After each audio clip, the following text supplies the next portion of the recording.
Okay, we got 2/3 of our winning team of the Toyota Owners 400 today at Richmond International Raceway. We got the winning crew chief, Todd Gordon, and the vice chairman of Penske Racing and executive vice president of Penske Corporation, Walter Czarnecki. Let's start with you, Todd. Challenging day out there. Obviously, the 22 had to start from the rear, came all the way back, and was there at the end and took home another victory. Yeah, it's a pretty awesome day. Obviously, we had to start at the back. We had a transmission change that we did make. Found some debris in it. It was pretty substantial, so it was it was a pretty easy call for myself. But you know, great effort by everybody. Pit crew gained his spots on pit road early in the race, and kept fighting us forward. And you know, Joey did a great job of being disciplined on not abusing his car and just doing what he needed to maximize what we had out of the first two stages. I think we got to 10th in the first stage. I think we were 10th in the second stage.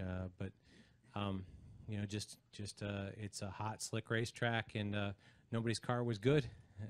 Our car just got in the right spot at the right time. So pretty proud of everybody's effort. Awesome. And Walter, 1-2 finish by Team Penske today.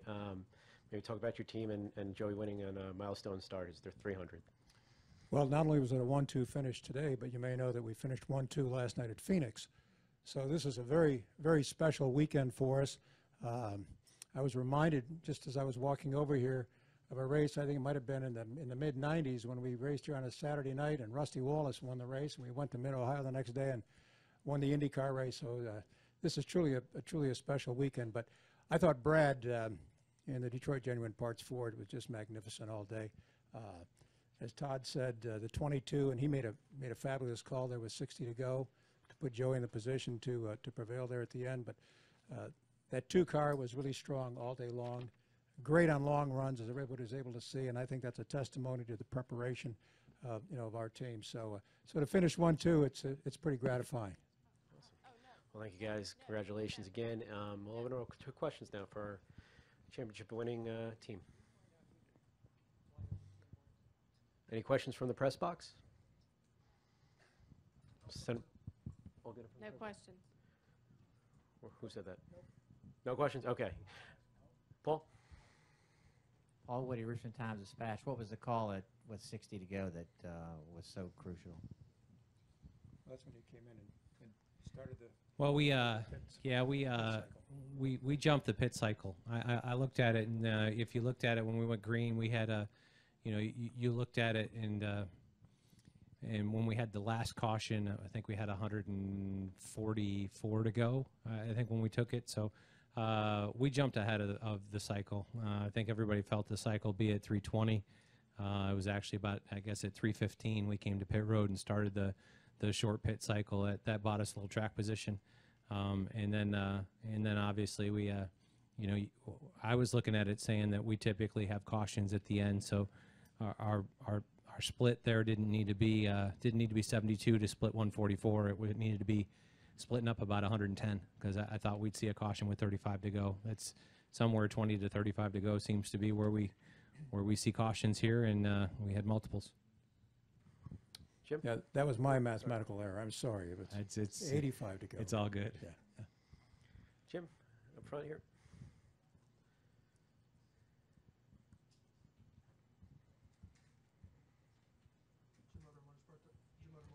.com. Todd, Joey has talked before the season about just wanting to get a clean race to see what the potential was with his team. You had to start from the back for the transmission change, but how did you feel the race was run as a unit today? I thought all facets performed decently today. I thought we, you know, I think Wald alluded to it. I thought the 2 car had a little more speed than we did, but as the race went on, I thought we closed up to him. He was leading when we short pitted, and honestly, it was a little bit of a tougher call at 315 to come, because I felt like we were matching lap times with the 2 car and actually driving forward, passing cars. But I thought I really felt that our best play was to get tires on and start passing more cars. So forced the cycle there, but we got better as the day went on. That's encouraging. You know, we started out with a car, and Richmond's been a place that, I mean, if you look back to last spring, we started from the front row, and we almost went 2 laps down by the first green flag cycle. Ended at 145, I think it was. So we've had our struggles here, and we've battled back from it. I think that's one thing that that this team does a phenomenal job of is continuing to focus forward and battling through situations. So a racetrack that we don't always feel like we've got the greatest grasp on how to race well here, but we've won a couple times. So good execution. I think Joey gave good feedback. We engineers did a good job of trying to put together a race, and I thought we made our car faster during the race and put ourselves in a position where we could take advantage of the short run speed. We've got another one in the back. Corey Smith with North State Journal. For either of you at this point, I guess, where was your mindset at heading into this race after knowing that you had to make the transmission change early on and knowing that you had to start from the rear? Let me answer that. Go ahead. I know what my mindset was, but I think it's just we looked at it mindset. I was hoping for an early caution to take advantage of getting off strategy with the rest of them, and it came at lap 7. So that was perfect. Actually, Winston Kelly asked me before the race. He said, "So what are you looking for today?" I said, "A caution at lap 8 because the field won't come and we will." So it came, I think, at 6 or 7, maybe a lap or 2 early, but that got us an opportunity to put tires on and get ourselves where we're in a better position than some, and we could drive some track position forward. You look at it and you say it's a setback, but we've had setbacks, and the great part is that Joey doesn't ever get his head down. We as a team always look forward, and it's like it's a situation where I texted him before we went on the broadcast yesterday. I said we're gonna have to go to the back for a transmission change. There's debris in it, and it's something we've never. I can't think of the last time we ever saw one of those as a team. So we build great stuff at the shop. It's just we'll figure it out when we get back, but. It wasn't, oh boy, our day's done. It was, okay, well, what do we got to do? What's our strategy going to be? So it's focused forward, and that's when you focus forward, you can focus on what you're going to make the best out of. Corey, one other perspective in terms of Todd's mindset. When I got here this morning, I sat down with him and Joey, and he kept telling Joey 80%, 80%. So don't go out there and force the issue. You're at the back. You got a good car. Don't force the issue. That started at 9 a.m. with a text to him. Yeah.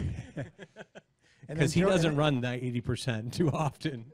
And Joey said to me, "You pay me to run 100%. I said, "Well, today will be a little bit different." So, any other questions down here? Okay, Todd, Walter, congratulations. Great. Thank you so much, everyone. Thanks, guys.